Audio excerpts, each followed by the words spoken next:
Bom, retomando então o combate à lavagem de dinheiro, Lei 9.613/98.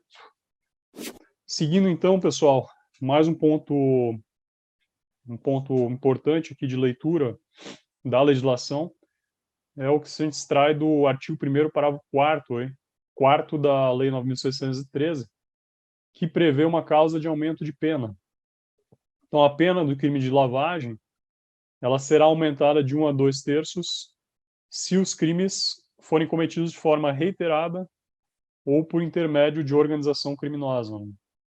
Lembrando que crime de organização criminosa ele tem uma lei própria, que é a Lei 12.850/2013. Foi uma importante lei aí trazida para o combate aí da lavagem de dinheiro e de todos os crimes aí, especialmente crimes que envolvam organizações criminosas, mas outros também que são de natureza complexa, né, que são objetos de investigação pela Polícia Federal. E um importante instrumento que a gente vai extrair aí da 12.850 é a colaboração premiada, que foi amplamente utilizada aí na Operação Lava Jato. E aí aqui, na Lei 9.613/98, a gente também tem uma modalidade de colaboração premiada. Essa modalidade está prevista no artigo 1º, parágrafo 5º. Isso aqui também já foi objeto de questões aí no CESP, e é importante a gente fazer a leitura do dispositivo para que vocês não percam nenhuma questão relacionada a esse tópico.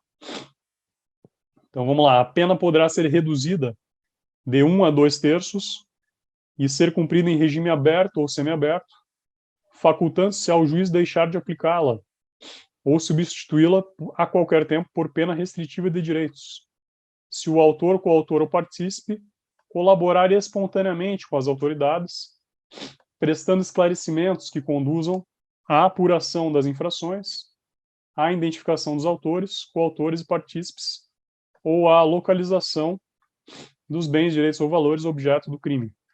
Então, a gente tem aqui a possibilidade, né, de redução da pena com base aí na colaboração premiada, sendo essa uma previsão específica da Lei de Lavagem de Dinheiro. A Lei de Lavagem de Dinheiro também ela vai trazer medidas assecuratórias aí, né, em que demandam a representação, né, do delegado de polícia, que detém capacidade postulatória. Então, o delegado, aqui com base no artigo 4º, ele pode, né, mediante representação, ouvir o MP em 24 horas, havendo indícios suficientes de infração penal, né, voltados a que o juiz decrete medidas assecuratórias de bens, direitos ou valores do investigado, ou existentes em nome de interpostas pessoas, que sejam instrumento, produto ou proveito dos crimes. Então, você está lá conduzindo a investigação e precisa aí, né, bloquear valores, sob pena que esses valores eles sejam transferidos, que você perca aquilo, né, e não consiga assegurar depois a reparação do dano. Então você pode estar aí representando ao juízo e o juiz vai ter que apreciar isso, né, de forma rápida para garantir aí, né, uma efetividade, máxima eficácia aí do combate, né, à lavagem e da investigação criminal que está em curso. O parágrafo 1º também prevê uma possibilidade de alienação antecipada, né, para você preservar o valor de bens, né, então você tem lá, às vezes, vários veículos de luxo apreendidos, né, isso é bastante comum em operações da Polícia Federal, que vocês sendo aprovados vão conduzir aí. Eu, na minha carreira, eu já conduzi grandes investigações, né, grandes operações, e você tem que se atentar para isso, né, quando apreende veículos de alto valor, né, ou mesmo outros, né, veículos aí de valor médio, é importante a preservação disso, sob pena de deterioração. A lei de lavagem também, no parágrafo 2º, né, seguindo a leitura do artigo, seguindo a leitura do artigo 4º, né? Ela prevê que o juiz ele determinará a liberação total ou parcial dos bens, direitos ou valores, quando comprovada a licitude da sua origem, né? O parágrafo 3º também, ele prevê que nenhum pedido de liberação será conhecido sem o comparecimento pessoal do acusado ou de interposta pessoa. E o 4º, ele afirma que poderão ser decretadas medidas securatórias para a reparação do dano decorrente da infração penal antecedente ou do crime de lavagem de dinheiro para pagamento da prestação pecuniária e também pagamento de prestação pecuniária, multa e custas do processo. Esse dispositivo importante a leitura também, que é o artigo 4º, a linha B, que foi incluído aqui em 2012. Né? Então, a ordem de prisão de pessoas ou as medidas securatórias de bens, direitos ou valores poderão ser suspensas pelo juiz, ouvido o Ministério Público, quando sua execução imediata puder comprometer as investigações. Né? Então, é importante fazer essa leitura aqui. Também já teve questão de prova cobrando esse dispositivo. E quais seriam, então, os efeitos da condenação aí, além daqueles previstos no Código Penal, né, específicos da Lei 9.613/98? Então, o artigo 7º ele vai trazer aqui, primeiramente no inciso 1º, né, a perda em favor da União e dos Estados, no caso de competência estadual, de todos os bens, direitos ou valores relacionados, direto ou indiretamente, à prática dos crimes previstos na lei, inclusive aqueles utilizados para prestar fiança, ressalvado o direito do lesado ou de terceiro de boa-fé. A interdição do exercício de cargo ou função pública de qualquer natureza, ou seja, de diretor, membro de conselho de administração ou de gerência de pessoas jurídicas referidas no artigo 9º lá. O 9º ele traz os segmentos sensíveis, que têm a obrigação de prevenir a lavagem. A gente já vai chegar lá. Então, por exemplo, pode ser um gerente de banco, né? Gerente de uma corretora de valores e títulos imobiliários, né? Dentre outros aí, segmentos sensíveis à lavagem de dinheiro. E o parágrafo 1º vai prever que a União e os Estados, no âmbito de suas competências, regulamentarão a forma de destinação de bens, cuja perda houver sido declarada, assegurada quanto aos processos de competência da Justiça Federal, a sua utilização pelos órgãos federais encarregados da prevenção, do combate, da ação penal e do julgamento dos crimes previstos. Então, aqui você, por exemplo, fez a apreensão de bens aí, objeto aí de lavagem de dinheiro, né? Você, com base nessa previsão, claro, desde que isso esteja regulamentado, você pode requerer ao juízo, né, o uso aí, ao juízo federal, o uso pela Polícia Federal desses bens aí para você ainda combater ainda mais a lavagem de dinheiro, né, e prevenir aí de uma forma geral que esses crimes venham a ocorrer novamente. Bom, alunos, surge uma pergunta então sobre a persecução dos crimes de lavagem de dinheiro decorrentes de sonegação fiscal, né? Ou seja, nesse caso, eu preciso que haja um lançamento definitivo do tributo, né? Como que eu vou enfrentar essa questão, então? Vamos lá. Existe uma súmula vinculante do Supremo Tribunal Federal, que é a súmula 24, que prevê que não se tipifica crime material contra a ordem tributária, previsto no artigo 1º, incisos 1 a 4, da Lei 8.137/90, antes do lançamento definitivo do tributo. Ocorre que, em se tratando da persecução penal dos delitos de lavagem de dinheiro, dos delitos de lavagem de dinheiro, nós vamos observar que há uma mitigação aí pelo Supremo Tribunal Federal dessa súmula, diante de peculiaridades dos casos concretos, né, que vocês vão se deparar aí na prática. Então, eu trago aqui transcrito, né, o entendimento do STF sobre isso, né? Então, sobressai da narrativa que são investigados outros crimes além dos tipificados no artigo 1º, dentre eles crimes contra a administração e de lavagem ou ocultação de bens, direitos ou valores, sendo certo o entendimento sufragado por esta Corte no sentido da prescindibilidade, ou seja, da dispensa, né, do esgotamento das vias administrativas para a investigação do crime de lavagem de dinheiro, conquanto o crime antecedente possa se consubstanciar em crime material contra a ordem tributária, mostrando-se possível a mitigação do enunciado 24 da súmula vinculante do STF, na hipótese de investigação de crimes cuja natureza é distinta da fiscal. Então, eu não preciso, para iniciar um inquérito policial, para conduzir inquérito policial, e também para o oferecimento aí de denúncia, né, por lavagem, que haja aí um esgotamento aí quando se tratar de crime, né, de sonegação fiscal. Eu não preciso desse lançamento definitivo quando se tratar da sonegação fiscal de um crime antecedente. Então, vamos ver outros julgados aqui que tratam disso agora do STJ. O crime de lavagem de dinheiro ele também é autônomo, conforme reiteradamente tem proclamado nossa jurisprudência. E, conquanto exija delineamento dos indícios de cometimento de uma infração penal antecedente, como ela não guarda qualquer relação de dependência, inclusive na hipótese de ocultação de valores oriundos de sonegação tributária. Segundo o MPF, o grupo cuidava de ocultar a origem dos valores obtidos com a jogatina e sonegados, por meio da aquisição de imóveis, veículos, joias e aplicações financeiras.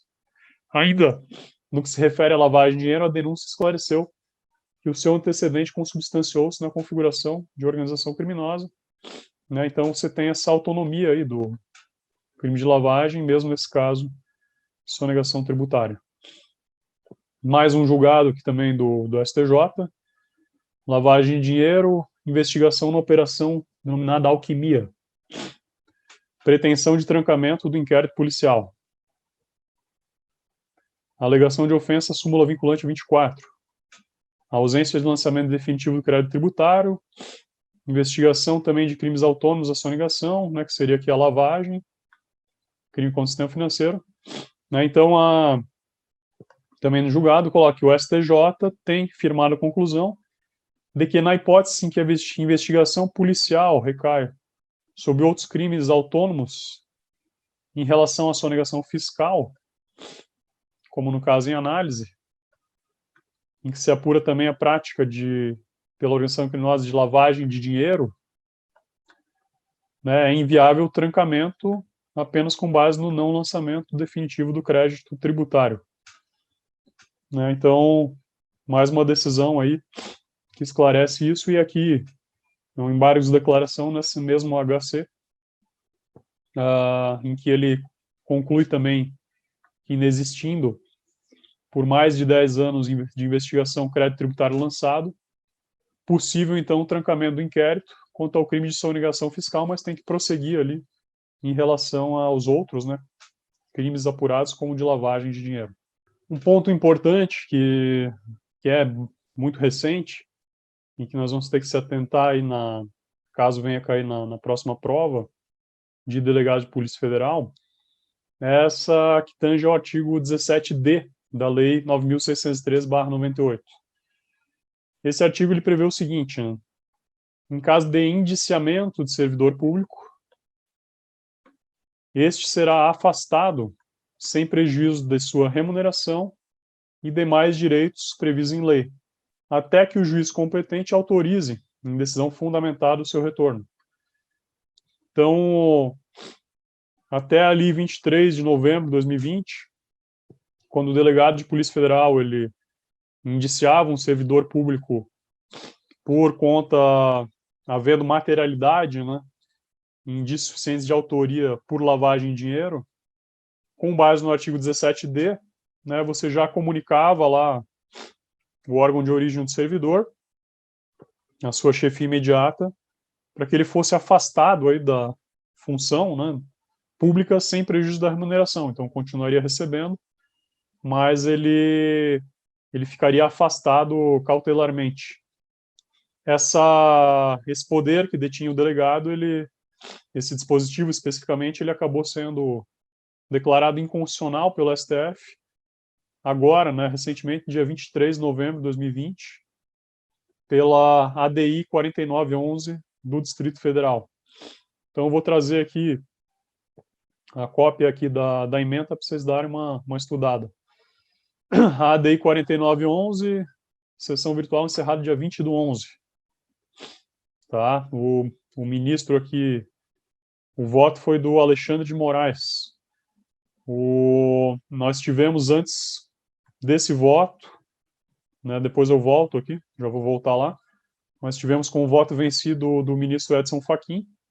Né, o Fachin, ele havia, em seu voto, ele defendeu que esse afastamento da função pública ele não acarretaria qualquer consequência permanente para o servidor, porque teria ali a sua remuneração e direitos legais incólumes.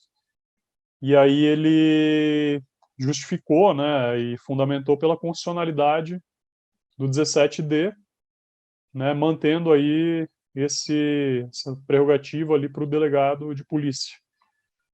Todavia, acabou se entendendo, né, com base daí no voto do Alexandre de Moraes, de que esse dispositivo ele seria inconstitucional por violar o princípio da proporcionalidade, a ausência de necessidade de medida cautelar, a presunção de inocência, da exigência de decisão fundamentada, o princípio da igualdade e o tratamento desigual a investigados em situações similares. Então, vou passar aqui mais ou menos o que ele fundamentou na sua decisão, né? Entende, então, que a determinação do afastamento automático, por consequência direta e única do indiciamento do delegado de polícia, não se coaduna com o texto constitucional, uma vez que o afastamento, em caso de necessidade para investigação e instrução, somente se justifica quando demonstrado nos autos risco da continuidade do desempenho de suas funções e a medida ser eficaz e proporcional à tutela na investigação e da própria administração pública, circunstâncias a serem apreciadas pelo Poder Judiciário, né? Então, ele remete aqui à necessidade do juiz estar se pronunciando para determinar esse afastamento. Particularmente, eu discordo, né? Eu entendo que a legislação inovou aí muito ao conferir aí essa prerrogativa ao delegado de polícia, mas para fins de concurso a gente vai ter que seguir, né, para fins de resposta e objetiva, né, de vocês tem que seguir esse julgado aí recente aí do Supremo Tribunal Federal. E aí ele coloca aqui que seria violado o princípio da proporcionalidade, né, porque você, quando não observar a necessidade concreta, o afastamento também poderia ocorrer por meio de uma representação, né? Então, o delegado de polícia ele tem essa capacidade para postular também isso, na forma de medida cautelar diversa da prisão, conforme artigos 282, parágrafo 2º e 319, ambos do CPP. E também a presunção de inocência exige a imposição de medidas coercitivas ou constritivas aos direitos dos acusados no decorrer do inquérito ou processo penal, seja amparado em requisitos concretos que fundamentem a decisão judicial impositiva. Sendo em si também alega que indiciamento é ato dispensável, né, para o julgamento de ação penal. Então, assim, vários pontos, né, da decisão dele, né, não se coadunam, né, eu entendo, com a própria 12.830, que é a lei que rege a investigação conduzida pelo delegado de polícia. No entanto, como eu falei, né, esse é um entendimento meu, e para fins de prova objetiva nós vamos seguir o julgado. Agora, cada dia mais nós vemos, né, e isso está previsto lá na 12.830, da importância aí do ato de indiciamento e da investigação criminal, né, que por meio de um contraditório que vai ser diferido, por meio da produção de provas aí, muitas vezes irrepetíveis, né, você é uma investigação criminal bem conduzida que vai resultar lá na frente numa condenação aí dos envolvidos, né, dos indiciados, e a gente tem que ter sempre em mente isso para estar desempenhando um bom trabalho, né, depois que passarem no concurso, um bom trabalho aí como delegados de Polícia Federal. Aqui o acórdão final. E aí o voto vencido eu já passei para vocês. Antes de a gente entrar nos exercícios, para fechar aqui esse bloco, né, eu quero falar rapidamente aqui da prevenção à lavagem de dinheiro. Né? É um tema que eu não detectei, né, como muito cobrado em questões do SESP e Sebrasp, mas é importante ter esse conhecimento porque, né, nunca se sabe, né, o que pode cair aí na prova. O mecanismo de controle, então, voltado à prevenção à lavagem de dinheiro, está previsto nos artigos 9, 10 e 11 da Lei 9.613. Né? O edital ele coloca a lei como um todo, então vocês têm que estudar isso também. O que é esse mecanismo de controle? Né? O mecanismo de controle, né, de forma bem resumida, ele é uma forma, né, criada no sentido de obrigar, né, que segmentos sensíveis à lavagem eles cumpram certos deveres. Quais são esses deveres, né? Quem são as pessoas sujeitas ao mecanismo? Então isso está tudo nesses artigos e eu faço aqui uma formulinha mnemônica para vocês não esquecerem, que é o IRCC. IRCC, artigos 9, 10 e 11 da Lei 9.613. Então, quem está obrigado, né, a identificar o cliente, a registrar operações, a ter compliance, ou seja, um programa de prevenção à lavagem, a comunicar operações suspeitas. São as pessoas que estão indicadas lá no artigo 9º. Podem ser pessoas físicas ou jurídicas que tenham como atividade principal ou acessória, daí vocês vão ver lá um rol, né? É o segmento imobiliário, né? Ou seja, corretoras de imóveis e corretores também, né, vinculados ao Cresce. São instituições financeiras, bancos, corretoras, que estão regulados aí pelo Banco Central e também pela CVM, né? É o contador, o economista também, o advogado também. Existe hoje ainda discussão sobre a regulamentação, né, por não haver ainda uma regulamentação pelo Conselho Federal da OAB relacionada aos advogados, mas eles prestam consultoria, também estariam sujeitos aí às normas de prevenção à lavagem e a vários segmentos. Então, bens de luxo, transporte de valores, né, há um rol bem extensivo que está descrito no artigo 9º. Quem estiver, né, em algum desses segmentos, né, factorings também, deve cumprir as obrigações desse mecanismo de controle, né, que eu intitulo aqui obrigações de compliance, que é a prevenção. Então, pessoas referidas no artigo 9 deverão aqui, ó, IRC, né, identificar o cliente, ao I, registrar as operações, né, então, quando você vai abrir conta em banco, você dá lá o teu endereço, teus dados, né, estão identificando você enquanto cliente. Vão registrar suas operações bancárias, tem que manter isso durante um prazo razoável e também você deve adotar um programa de compliance que funcione, ou seja, para prevenir que o sistema financeiro seja usado para lavar dinheiro. E aí o artigo 11 também vai prever que essas pessoas físicas ou jurídicas desses segmentos sensíveis devem comunicar aí as operações suspeitas ao COAF. Quais operações, né? Podem ser operações em espécie, que são resumidas como COI, e também operações suspeitas, ou seja, aquela que foge do teu padrão, né, de movimentação. Se você é um funcionário público, por exemplo, você tem um padrão de movimentação. Se daqui a pouco for depositado, né, transferido 2 milhões para sua conta, é uma operação que é atípica porque ela foge do teu padrão de movimentação. E, consequentemente, ela pode ser uma operação suspeita. Não necessariamente aquilo, né, esse depósito ele decorre de corrupção, de algum crime que o servidor praticou. Às vezes ele vendeu um imóvel que ele tinha há muitos anos e recebeu esse recurso, né? Então, não necessariamente, né, uma operação suspeita ela é, né, um indício de lavagem de dinheiro. No entanto, há um sistema de prevenção voltado a se detectar essas situações e a se comunicar, né, ao COAF para que o COAF repasse isso depois à Polícia Federal, à Polícia Civil, também ao Ministério Público, para verificar se realmente há um indício, né, e aí sim abrir uma investigação que pode gerar uma ação penal aí, lá na frente.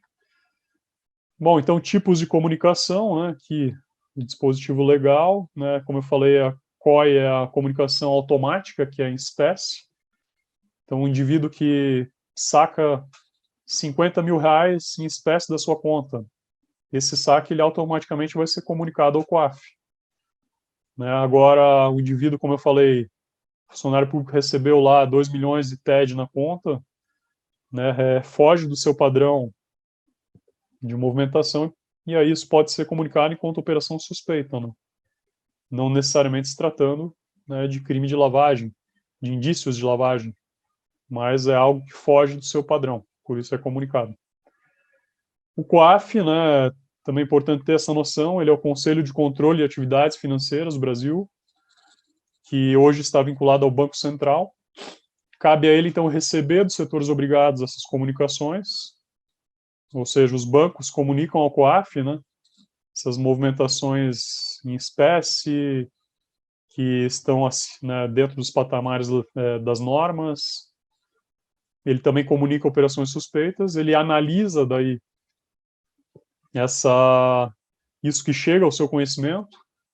Então ele recebe dos setores obrigados, analisa e daí dissemina, né, por meio do chamado relatório aqui de inteligência financeira, que vai ser encaminhado, né, para a Polícia Federal aqui e os ministérios públicos, né, conforme aí a competência, né, do delito antecedente, né, da suspeita, né, de ilícito de infração penal antecedente à lavagem. Então aqui são alguns segmentos que eu coloco só para vocês terem uma noção do fluxo. O COAF, lembrando, ele não investiga, então o COAF não investiga, quem investiga aqui é a Polícia Judiciária, Polícia Federal Civil, e também, claro, né, já se reconheceu a possibilidade do Ministério Público também de investigar. E aí, para fechar aqui esse bloquinho, esse bloco, né, o que acontece, e aí aqui eu detectei uma questão sobre isso, o que acontece se não houver essa comunicação, né? Então, o banco, o traficante de drogas foi lá e depositou, fez vários depósitos fracionados em conta para tentar ocultar, né? Para tentar lavar e esquentar um dinheiro sujo, né? E o que acontece então se o banco, né, vendo isso, ele não comunica ao COAF? Então pode haver sanções de ordem administrativa aqui, porque o banco estaria criando um risco, né, de lavagem de dinheiro, um risco não permitido. Então o banco ele pode sofrer uma advertência, uma multa, uma inabilitação, né, o gerente do banco lá, ou até uma cassação ou suspensão de autorização para o exercício da atividade. Isso se aplica, como eu falei, a todos os segmentos, sendo que você tem lá um regulador e um supervisor. Então, se há um regulador no segmento, por exemplo, no setor bancário, é o Banco Central que regula e fiscaliza se está havendo comunicação, e se não houver, ele pode aplicar a sanção, né, mediante processo administrativo sancionador. No caso por exemplo, do contador, ele tem lá o seu conselho de classe, que é o Conselho Federal de Contabilidade, que cabe regular, né, e supervisionar, fiscalizar e conduzir também um processo sancionador, caso não haja comunicação pelo profissional, né, que atua na área contábil. Então, encerramos então esse bloco e vamos aí para os exercícios, pessoal.